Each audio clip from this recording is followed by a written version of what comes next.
Hello friends, before starting with my slides about the basic of research methodology, let me introduce myself.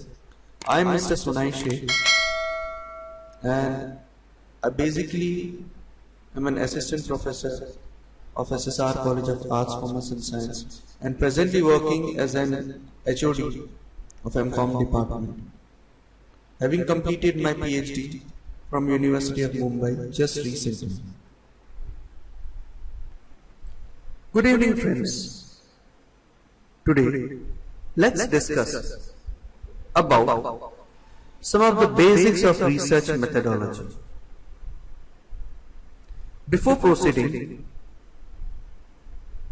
with the important topics, let us first try to understand what all things are you going to cover under this topic.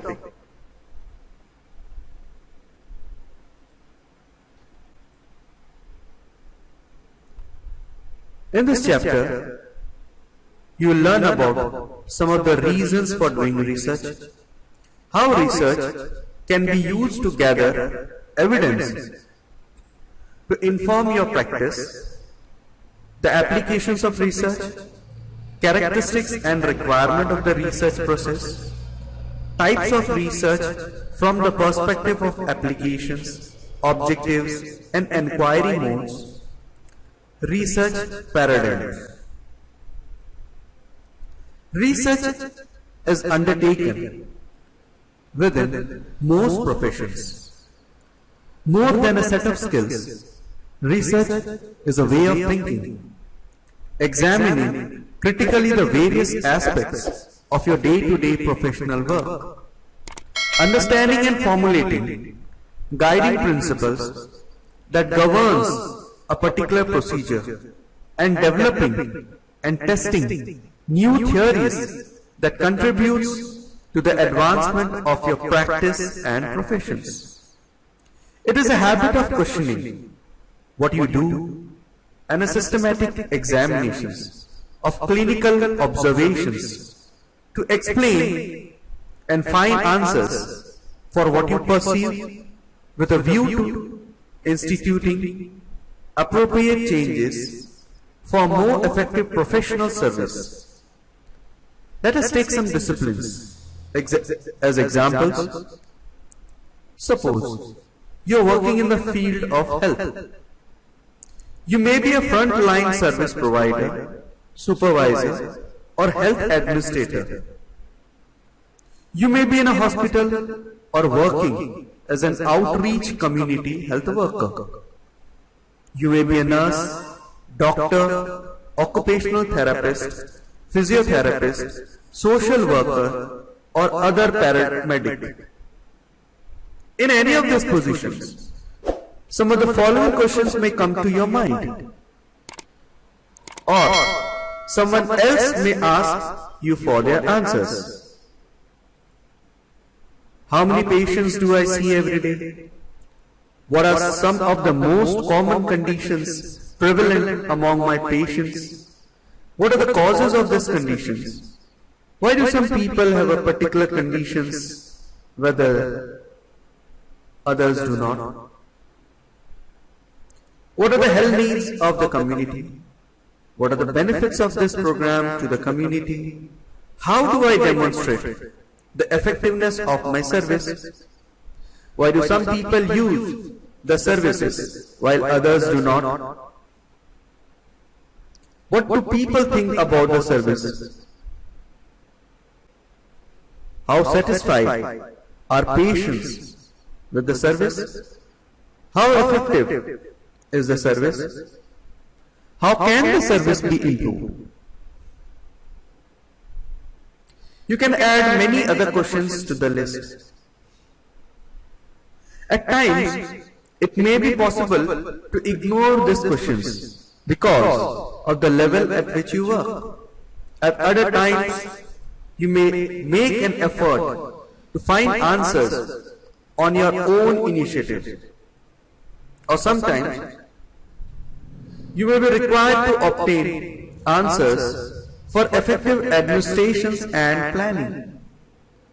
Let us take another discipline, business studies. Assume you work in the area of marketing.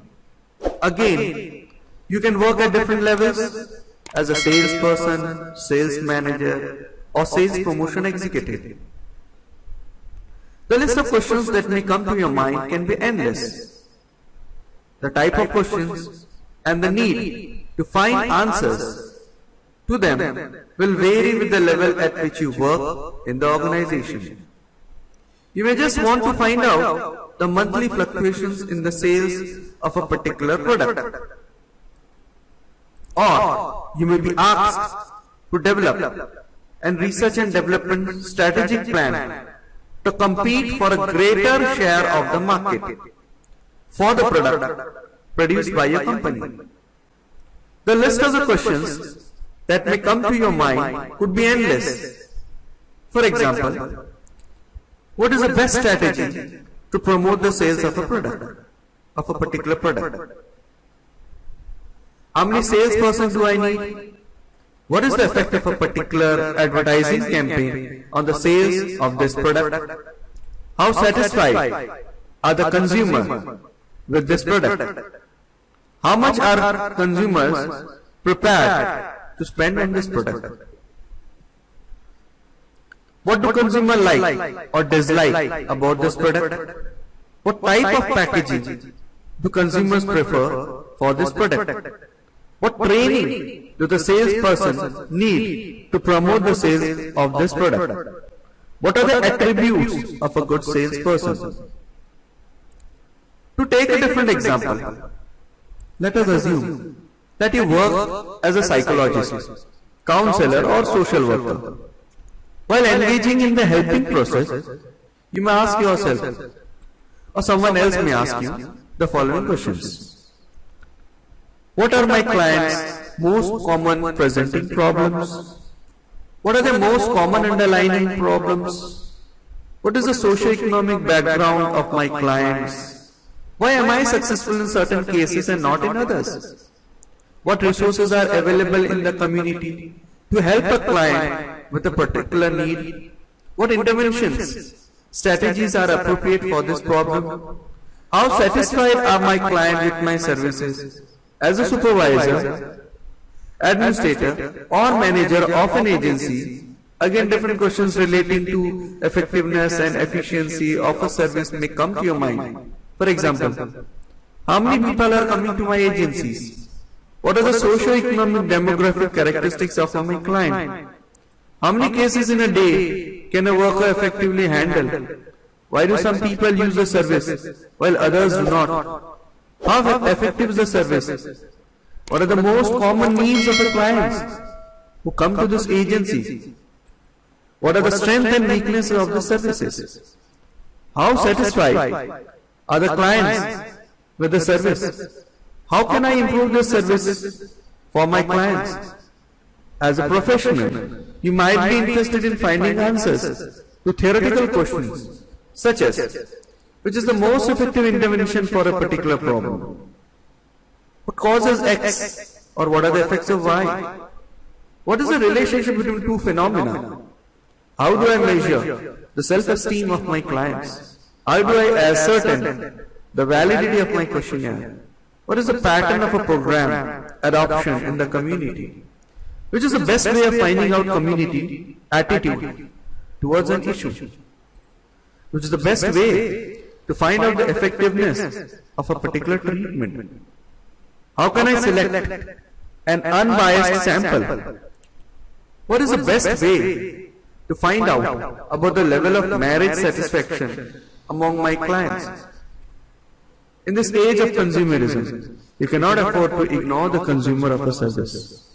Consumers have the right to ask questions about the quality and effectiveness of the services they are receiving, and you, as a service provider, have an obligation to answer their questions. Some of the questions that a consumer may ask are, how effective is the service that I am receiving? Am I getting a value for money? How well trained are the service provider? Most professions that are in the human service industry would lend themselves to the questions raised above, and you as a service provider would be well prepared to answer them. Research is one of the ways to help you answer such questions objectively. I hope so. You get my point about research. Now, let's try to focus on some of the applications of the research in our next slide. Very little research in the field is pure in nature. That is, very few people do research in research methodology. Most research is applied research, which has a wide applications in many disciplines. Every professional uses research methods in varying amount in many areas. They use the methods and procedures developed by research methodologists in order to increase understanding in their own profession and to advance the professional knowledge base. It is through the applications of research methodology that they strengthen and advance their own profession. Examine your own field. You will find that its professional practice follows procedures and practices tested and developed by others over a long period of time. It is in this testing process that you need research skills, the development of which fall in the category of pure research.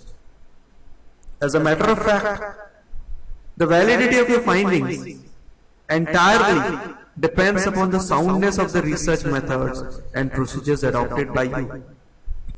Within any profession where you directly or indirectly provide a service, such as health,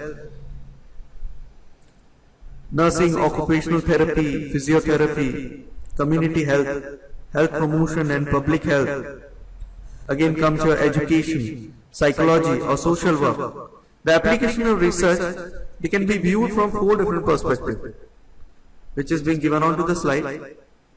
The service provider, the service administrator, manager and a planner, the service consumer and the professional.